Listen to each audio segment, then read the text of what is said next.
स्वागत है दोस्तों आपके अपने YouTube channel BS classes Trimohani में। आज हम शिक्षण के कुछ महत्वपूर्ण क्वेश्चन लेकर आए हुए हैं। देखते हैं पहला क्वेश्चन क्या है। शिक्षण का पहला चरण क्या होता है? तो जो शिक्षण का पहला चरण होता है वो होता है योजना, पहले से योजना बनाना। यानी हम कह सकते हैं कि इसका राइट ऑप्शन जो हो जाएगा वो हो जाएगा पहले से योजना बनाना। दूसरा हमारा जो है क्वेश्चन है, खेल विधि के अंतर्गत मुख्य रूप से खेले जाने वाले खेल खेले जाते हैं। खेल खेले जाते हैं तो जो मुख्य रूप से खेल खेले जाते हैं वो मानसिक तथा स्पर्धात्मक खेल होते हैं, रचनात्मक खेल होते हैं, गति वाले खेल, यानी सभी प्रकार के खेल खेले जाते हैं। ऑप्शन नंबर डी राइट हो जाएगा। इसके बाद आता है ऑप्शन नंबर क्वेश्चन नंबर 3, आप अध्यापक बनना चाहते हैं मंत्री बनने के लिए, पैसा कमाने के लिए, समाज को आदर्श एवं स्वास्थ्य जीवन प्रदान करने के लिए, छात्रों को नकल कराने के लिए। तो जो अध्यापक बनना चाहता है वो समाज को, आदर्श को, यानी ऑप्शन नंबर सी इसका सही हो जाएगा। इसके बाद आता है शिक्षण एवं सीखना होता है। शिक्षण एवं सीखना जो होता है केवल घर में होता है, कमरे कक्ष के बाहर होते हैं। इसके बाद ना तो घर में ना ही कमरे में, केवल कक्ष में, केवल कक्ष में भी नहीं हो सकता, केवल जिसमें लगा है उसको आंसर ही नहीं सकता। अतः इसका option number B is the right answer. इसके बाद बात कर लेते हैं अगला क्वेश्चन। अगला क्वेश्चन है जेबी वाटसन ने मनोवैज्ञानिक किस संप्रदाय के? जेबी वाटसन का मतलब होता है, वाटसन जो कि हैं ये कैसे थे? ये एक व्यवहारवादी थे। इसके बाद आता है क्वेश्चन नंबर 6। क्वेश्चन नंबर 6 में देखा जाता है आगमन शिक्षण सूत्र का प्रयोग होता है। आगमन शिक्षण का जो सूत्र प्रयोग होता है वो स्थूल से सूक्ष्म की ओर, नियम से उदाहरण की ओर, सभी इस जो आगमन विषय से शिक्षण सूत्र होता है वो ज्ञात से अज्ञात की ओर होता है, यानी option number B is the right answer. अगला देखते हैं मनोविज्ञान की प्रथम प्रयोगशाला स्थापित हुई थी। मनोविज्ञान की प्रथम प्रयोगशाला वुंड द्वारा निर्धारित की गई थी, जो कि जर्मनी में स्थापित की गई थी 1879 ईस्वी में। Option number see the right answer. इसके बाद बात करते हैं नौवां जो है लिखा है निगमन विधि में शिक्षण सूत्र होता है। निगमन विधि में शिक्षण सूत्र जो होता है वो होता है सामान्य से विशेष की ओर। Option number A is the right answer. इसके बाद बात करते हैं, हम चले आते हैं अपने नेक्स्ट क्वेश्चन नंबर 10 पर। क्वेश्चन नंबर 10 जो है कहता है मनोविज्ञान व्यवहार एवं अनुभव का विज्ञान है, यह कथन किसका है? तो मनोविज्ञान जो है व्यवहार और अनुभव का विज्ञान है, यह कथन स्किनर महोदय का है। इसके बाद आता है क्वेश्चन नंबर 11, भारत में प्रथम मनोवैज्ञानिक प्रयोगशाला कहाँ स्थापित की गई थी? भारत में प्रथम मनोवैज्ञानिक प्रयोगशाला जो है ऑप्शन नंबर डी यानी कलकत्ता में स्थापित की गई थी। अगला क्वेश्चन है क्वेश्चन नंबर 12, आगमन विधि मार्ग है। आगमन विधि का जो मार्ग है वो आगमन मतलब होता है, आगमन के हिसाब से अगर हम देखें तो खोज इसकी जो है राइट आंसर हो जाएगी। किंडरगार्टन पद्धति के जनक है किंडरगार्टन, यानी क्वेश्चन नंबर 13 का जो उत्तर हो जाएगा वो फ्रोबेल महोदय को माना जाता है। शिक्षा मनोविज्ञान का आधारभूत मत है, यह किसका कथन है? तो यह जो है वुडवर्थ महोदय का कथन है। वुडवर्थ महोदय ने ही कहा था शिक्षा मनोविज्ञान का आधारभूत मत है। इसके बाद बात करते हैं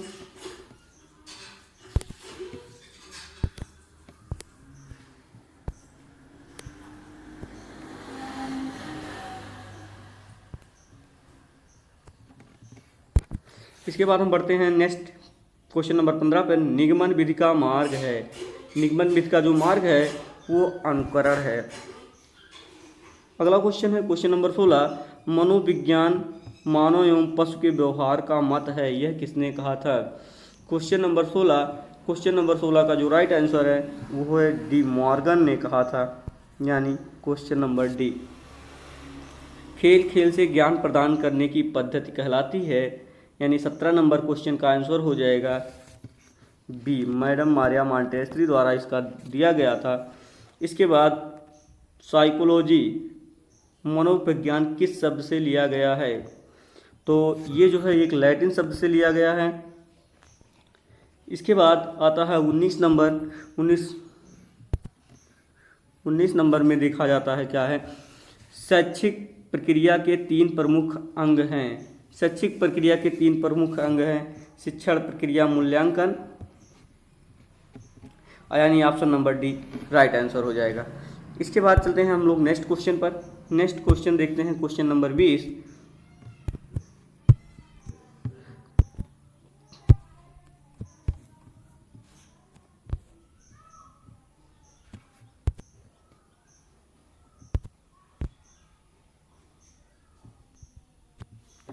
क्वेश्चन नंबर 20 देखते हैं। क्वेश्चन नंबर 20 में है प्रोजेक्ट पद्धति का प्रतिपादन किसने किया?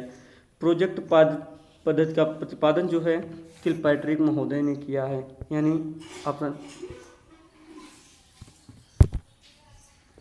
ऑप्शन नंबर ए सही हो जाएगा। इसके बाद 21 नंबर है, नैतिक दुविधा संदेहात्मक को प्रस्तुत कर किसने नैतिक विकास के 3 सिद्धांत और 7 सोपान दिए हैं? तो 3 सिद्धांत और 7 सोपान जो होते हैं वो नैतिक विकास के सिद्धांत में लाहर्स कोहरबर्ग ने दिया है। विकास, वृद्धि और विकास हैं। वृद्धि और विकास जो होते हैं एक दूसरे के पूरक होते हैं। इसके बाद 23 नंबर क्वेश्चन है, प्रभावी शिक्षण के लिए आवश्यक है अच्छा शिक्षक जरूरी नहीं, भाषाविद शिक्षक जरूरी नहीं, शिक्षक द्वारा शिक्षण सिद्धांतों का उपयोग, यही हमारा राइट आंसर हो जाएगा। इसके बाद अगला क्वेश्चन देखते हैं 24 का क्वेश्चन नंबर हम देखते हैं, संग्रह की प्रवृत्ति पाई जाती है। संग्रह की जो प्रवृत्ति होती है वो प्रौढ़ में, शिशु में, बालक में पाई जाती है। सबसे बड़ी विशेषता संग्रह की जो पाई जाती है वो बालक में पाई जाती है।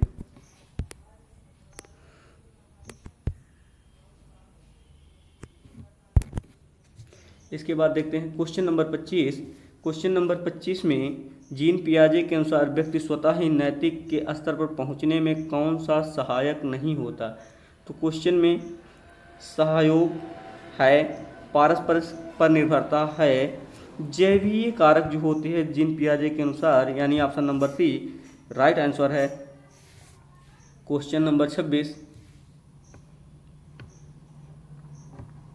मनोविज्ञान केवल मानसिक क्रियाओं का अध्ययन करता है, शारीरिक विज्ञान का नहीं। उक्त कथन किसके द्वारा परिभाषित है? तो जो 26 का आंसर हो जाएगा वो क्वेश्चन जो है ऑप्शन नंबर बी, यानी जलोटा सही हो जाता है।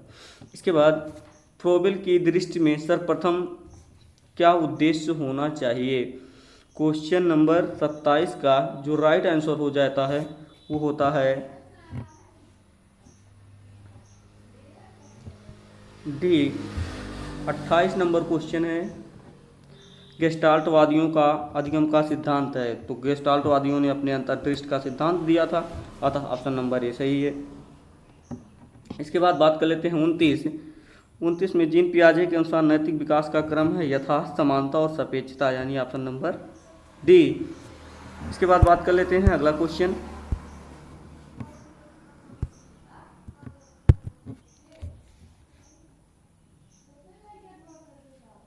समाजीकरण प्रक्रिया के प्रारंभ होने की अवस्था है। समाजीकरण जो स्टार्ट हो जाती है वो हमारी जो है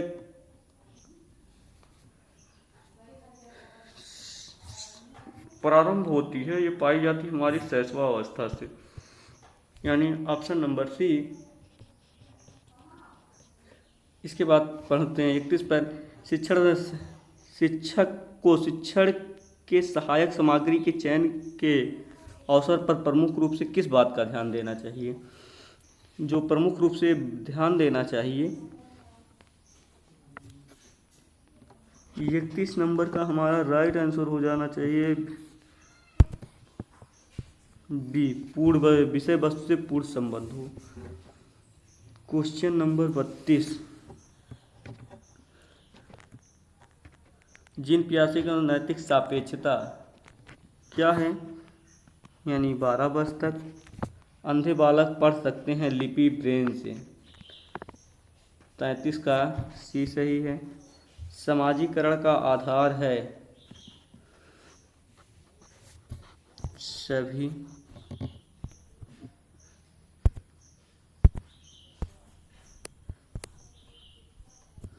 इसके बाद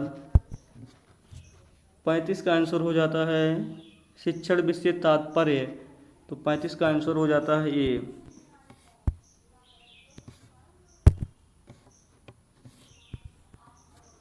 इसके बाद बात आ जाता है 36, क्वेश्चन नंबर 36, समवयस्क के अंतर क्रिया का परिणाम जिनसे जीन पियाजे के अनुसार किस नैतिक विज्ञान से संबंधित है? नैतिक समानता से संबंधित है। Option number B. जिस शिक्षण विधि में छात्र सक्रिय रूप से भाग लेता है, जिस शिक्षण विधि में छात्र सक्रिय रूप से भाग लेता वह विधि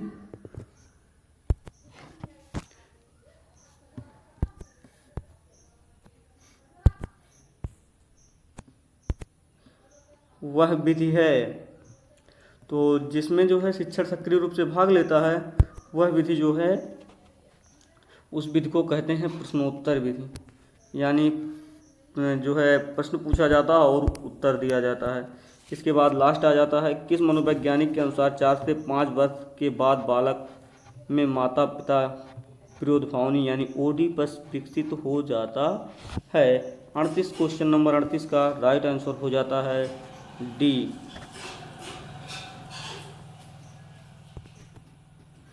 ओडिपस का राइट आंसर हो जाता है डी।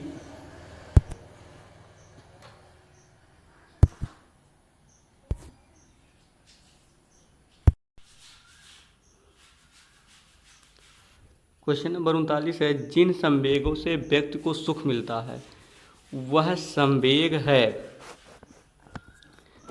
तो जिस व्यक्ति से संवेग मिलता है वो अधिकतर धनात्मक संवेग होता है, यानी इसका राइट ऑप्शन हो जाएगा, राइट ऑप्शन जो इसका है हो जाएगा क्वेश्चन नंबर बी सही। इसके बाद है अगला 40 नंबर क्वेश्चन, श्रव्य सहायक सामग्री नहीं है, कि नहीं पूछ रहा है श्रव्य सामग्री में, तो कौन सुनने वाला नहीं, श्रव्य मतलब सुनने वाला, तो इसमें जो है ऑप्शन ए को छोड़कर बाकी सभी सुनने वाले हैं, यानी राइट ऑप्शन हमारा हो जाएगा कौन सा? ए। अगला है पाठ्य वस्तु को रोचक, सरल, महत्वपूर्ण, सुगम, हृदयघाती के माध्यम से बनाया जाता वह कहलाती हैं, तो वह जो कहलाती हैं पाठ्य वस्तु को रोचक एवं सरल बनाने के लिए वो कहलाती हैं शिक्षण सहायक सामग्री। क्वेश्चन नंबर अगला है उम्र बढ़ने पर शिशु के संवेग के व्यवहार में देखने को मिलता है, उम्र बढ़ने के साथ साथ शिशु के संवेग में व्यवहार में देखने को मिलता है, तो जो देखने को मिलता है वो स्थिरता आती रहती है। इसके बाद है क्वेश्चन नंबर 43 जिसमें मैकडूगल ने संवेगों को कितने प्रकार, मैकडूगल ने कुल 14 प्रकार के संवेग की वर्णन की है। इसके बाद चलते हैं अगले क्वेश्चन पर की ओर। भारतीय मनोवैज्ञानिक के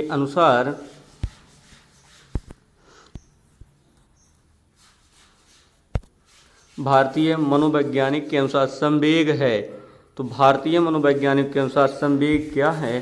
राग द्वेष है, यानी क्वेश्चन नंबर 44 का राइट आंसर, क्वेश्चन नंबर 44 का राइट आंसर हो जाएगा राग द्वेष। बढ़ते हैं अगले क्वेश्चन 45 पर। एकाकी संवेग किस संबंध किस मूल प्रवृत्ति से है? क्वेश्चन नंबर 45 का जो राइट आंसर है वो हो जाता है क्वेश्चन नंबर सी, सामूहिकता इसका राइट आंसर है। सरणागति का संवेग है, सरणागति का संवेग है करुणा। अगला क्वेश्चन नंबर 47, 47 है, भय में व्यक्ति भागता है, कौन संवेग की कौन सी विशेषता है? तो जब व्यक्ति भागता है तो वो क्रियात्मक होता है, क्रिया करता है। इसके बाद क्वेश्चन नंबर 48, संवेग व्यक्ति की गति में आने की स्थिति है। तो संवेग व्यक्ति के गति में आने की स्थिति है, यानी क्वेश्चन नंबर 48 ये जो है कहा गया वुडवर्थ महोदय द्वारा। इसके बाद मिलते हैं अगले नेक्स्ट क्वेश्चन पर। क्वेश्चन नंबर 49, वैचारिक मतभेद की स्थिति आती है। वैचारिक मतभेद की स्थिति जो आती है वो पाई जाती है किशोरावस्था में, पाई जाती है किशोरावस्था में। इसके बाद क्वेश्चन नंबर 50, संख्या दोहराने की प्रवृत्ति आती है। तो संख्या जो दोहराने की प्रवृत्ति आती है वो ऑप्शन नंबर सी यानी 3 वर्ष के आयु में आ जाती है। इसके बाद है शिशु का मानसिक विकास 90% तक हो जाता है। तो शिशु का जो 90% मानसिक विकास है वो 3 वर्ष तक हो जाता है, यानी option number D is the right. इसके बाद है क्वेश्चन नंबर 52, मानसिक विकास का क्रम है। तो मानसिक विकास का जो क्रम होता है वो होता है संवेदना, प्रत्यक्ष और प्रत्यय, यानी राइट ऑप्शन हो जाएगा सी। इसके बाद क्वेश्चन नंबर 53, प्रथम यानी अकलदाढ़ होते हैं, अकलदाढ़ जो होते हैं वो संख्या में 4 पाए जाते हैं, यानी क्वेश्चन नंबर 53 का राइट आंसर हो जाएगा 4। अगला क्वेश्चन है क्वेश्चन नंबर 54, शिशु को मुस्कुराने की सहज प्रक्रिया आरंभ होती है। तो शिशु कब मुस्कुराता है? जन्म के 1 सप्ताह बाद शिशु क्या करने लगता है? मुस्कुराने लगता है, यानी राइट ऑप्शन हो जाएगा। इसके बाद चलते हैं अगले क्वेश्चन की ओर।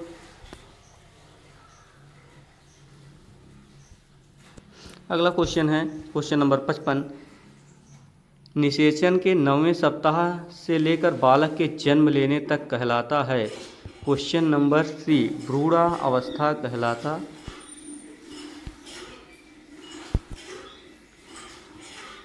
भ्रूणा अवस्था कहलाता है। इसके बाद हड्डियों में पाया जाता है, हड्डियों में जो है कैल्शियम भी पाया जाता है, फास्फोरस भी पाया जाता है, व अन्य खनिज तत्व भी पाए जाते हैं, यानी ऑप्शन नंबर डी का राइट आंसर। परिपक्व काल कहा जाता है। 57 का जो परिपक्व काल होता है वो 9 से 12 वर्ष के बच्चों को कहा जाता है। इसके बाद शारीरिक विकास में अस्थायित्व पाया जाता है। क्वेश्चन नंबर 58 का राइट ऑप्शन जो होता है वो किशोरावस्था में शारीरिक विकास में अस्थायित्व पाया जाता है। इसके बाद अगला क्वेश्चन है, दिवा स्वप्न कल्पना लोक में विचरण करता है। तो ये पाया जाता है अधिकतर किशोरा अवस्था में। अगले चलते हैं अगले क्वेश्चन की ओर।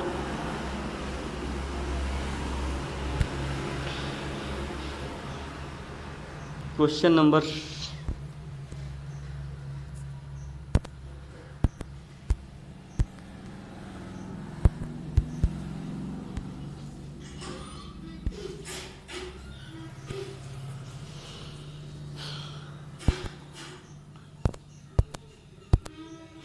अगला है, काम प्रवृत्ति एवं व्यवहार केंद्रीय तत्व के रूप में कार्य करता है।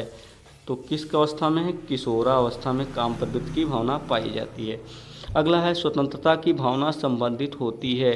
स्वतंत्रता की भावना जो संबंधित होती है वो किशोरावस्था में होती है। अगला है, जीन पियाजे किस नैतिक विकास से विशेषता का नैतिक सिद्धांत कहा जाता है। तो क्वेश्चन नंबर 62 का राइट ऑप्शन हो जाता है बी, यथार्थ। इसके बाद आता है क्वेश्चन नंबर 63, बालकों के नियम का अंध अनुकरण करने की प्रवृत्ति पाई जाती है जीन पियाजे के अनुसार, ये होती है नैतिक यथार्थता।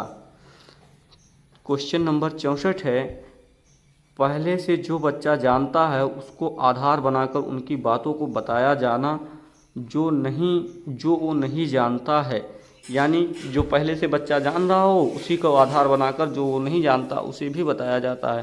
तो इसमें जो है 64 का राइट आंसर हो जाएगा ज्ञात से ज्ञात की ओर, यानी पहले ज्ञात चीज़ बताओ फिर अज्ञात चीज बताओ। अगला है क्वेश्चन नंबर 65। किंडरगार्टन का शब्द है, किंडरगार्टन का शब्द जो है जर्मन शब्द से लिया गया है, यानी राइट ऑप्शन बी सही है। इसके बाद आता है क्वेश्चन नंबर अगला। खेत के द्वारा बालक सर्वप्रथम अपने संसार मौलिक रूप प्रस्तुत करता है। खेत नहीं है, खेल के द्वारा है। खेल के द्वारा ही बालक सर्वप्रथम अपने संसार के मौलिक रूप को प्रस्तुत करता है। 66 का क्वेश्चन नंबर सी सही है, जिसे हम बोलते हैं फ्रोवेल महोदय।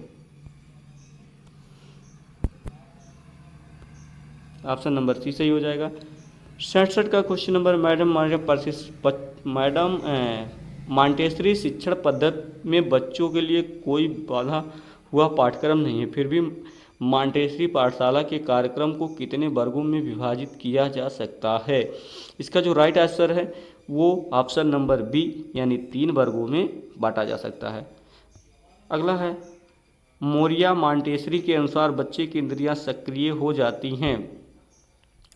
तो जो बच्चों की ज्ञान इंद्रियां हैं वो 3 से लेकर के 7 वर्ष तक सक्रिय हो जाती हैं।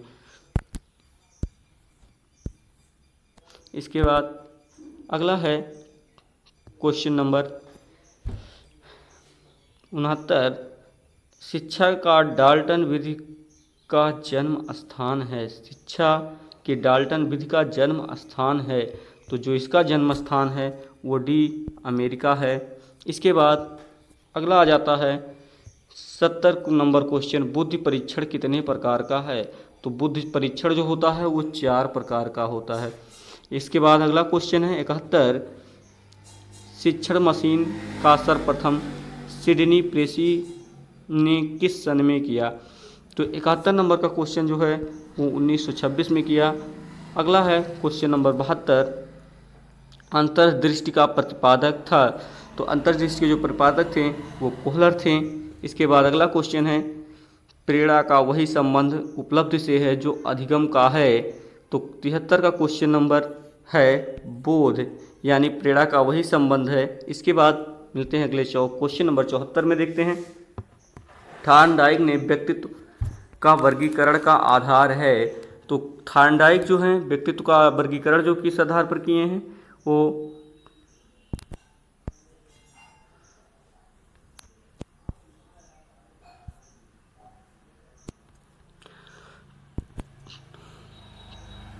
चौहत्तर नंबर का क्वेश्चन का जो राइट आंसर हो जाए वो चिंतना और कल्पना के आधार पर है। इसके बाद अगला क्वेश्चन है क्वेश्चन नंबर 15। निम्नलिखित में से कौन सा भूलने का सिद्धांत है? भूलने का सिद्धांत यानी क्वेश्चन नंबर 75 का जो राइट आंसर है वो बी है प्रतीपकारी अवरोध। इसके बाद है क्वेश्चन नंबर 76। निम्नलिखित में से मानसिक विकार के लक्षणों को सभी दर्शाते हैं सिवाय। तो क्वेश्चन नंबर मानसिक विकार संबंध से कोई मानसिक विकार नहीं होता, इसका राइट आंसर हो जाएगा सी। इसके बाद अगला 77 नंबर का क्वेश्चन जो है विकास के किस काल को अत्यधिक दबाव और तनाव को कहा जाता है? तो जो हमारा 77 का क्वेश्चन नंबर है वो क्वेश्चन नंबर का राइट आंसर हो जाएगा किशोरावस्था अधिक दबाव और तनाव की अवस्था होती है। इसके बाद आता है नेक्स्ट क्वेश्चन 78 नंबर क्वेश्चन में आवृत्त का संप्रत्यय है। तो 78 नंबर का जो आंसर हो जाता है वो राइट आंसर है उपर्युक्त सभी। आप लोग देखते रहिए हमारे यूट्यूब चैनल को, लाइक करें, शेयर करें, सब्सक्राइब करें। बाकी मिलते हैं नेक्स्ट वीडियो में, तब तक के लिए धन्यवाद।